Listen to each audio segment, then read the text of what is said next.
Halo teman-teman, selamat datang di channel ini lagi, tempat kita ngobrol santai tentang isu-isu menarik, mulai dari budaya hingga sains modern. Hari ini, kita akan membahas sesuatu yang sering kita dengar, tapi jarang kita eksplorasi lebih dalam, pengetahuan lokal dan bagaimana hal ini bisa berkontribusi pada sains modern, bahkan pada tantangan global seperti perubahan iklim. Yuk, kita mulai. Tahukah kamu, masyarakat Indonesia punya kearifan lokal yang luar biasa kaya. Misalnya, masyarakat Yogyakarta sudah lama memahami hubungan antara Laut Selatan dan gunung berapi seperti Merapi, jauh sebelum sains modern menemukan konsep tektonik lempeng. Ini menunjukkan bahwa, tanpa alat modern, nenek moyang kita punya cara sendiri untuk membaca alam. Nah, bayangkan kalau kearifan ini digali lagi dan dipadukan dengan teknologi masa kini, bukan tidak mungkin Indonesia bisa menyumbang solusi untuk tantangan global, seperti perubahan iklim. Kita beralih ke dunia akademik. Gelar profesor itu sebenarnya bukan cuma simbol status, loh.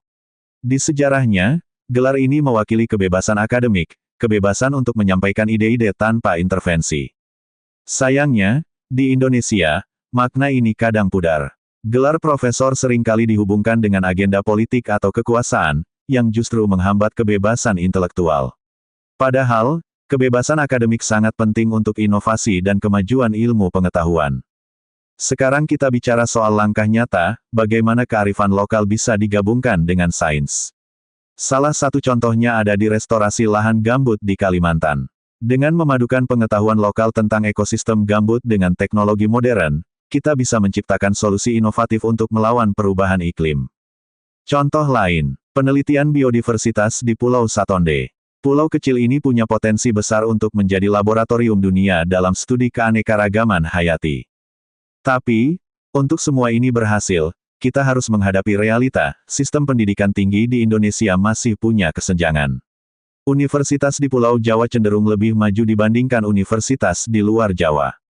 Selain itu, penelitian interdisipliner, yang sebenarnya krusial untuk inovasi, seperti teknologi hijau, seringkali kurang mendapat perhatian. Solusinya, kita butuh insentif yang mendukung kolaborasi antar disiplin ilmu. Untuk maju, Indonesia juga perlu mengutamakan meritokrasi. Artinya, memberikan kesempatan pada individu yang benar-benar kompeten di bidangnya. Bayangkan kalau para ahli terbaik kita diberi dukungan penuh untuk mengembangkan teknologi ramah lingkungan atau mencari solusi untuk ketahanan pangan. Hasilnya, dampak besar, bukan hanya untuk Indonesia, tapi juga dunia. Indonesia juga butuh narasi nasional yang kuat, cerita besar yang memanfaatkan identitas lokal kita untuk menghadapi tantangan global. Dengan narasi ini, kita bisa memposisikan diri sebagai negara yang tidak hanya kaya sumber daya, tapi juga bertanggung jawab secara global.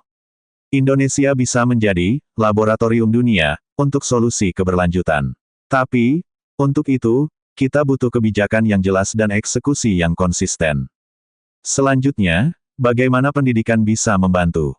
Pendidikan formal harus terintegrasi dengan kebudayaan lokal. Dengan begitu, generasi muda kita tidak hanya pintar secara akademik, tapi juga punya identitas kuat yang relevan dengan tantangan zaman.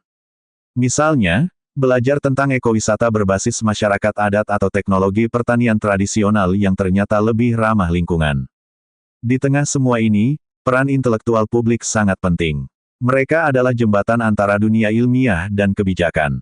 Intelektual publik bertugas menyampaikan ide-ide besar dengan cara yang mudah dipahami masyarakat, sekaligus membangun narasi global untuk Indonesia. Terakhir, mari kita bahas geopolitik. Dunia sedang menghadapi perubahan besar, dan Indonesia ada di persimpangan. Kita punya potensi untuk memimpin di bidang keberlanjutan dan inovasi, tapi kita juga butuh narasi dan kepemimpinan berbasis sains untuk menghadapi tekanan geopolitik. Nah, itulah pembahasan kita hari ini. Dari pengetahuan lokal hingga tantangan global, semuanya saling terhubung.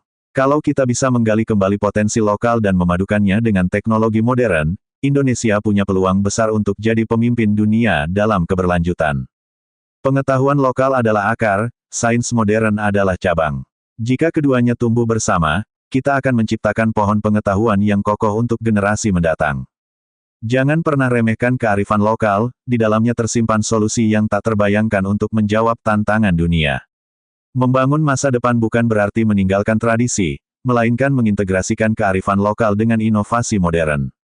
Indonesia kaya akan potensi lokal, namun itu hanya akan jadi cerita jika kita tidak menggali, merawat, dan memanfaatkannya untuk keberlanjutan.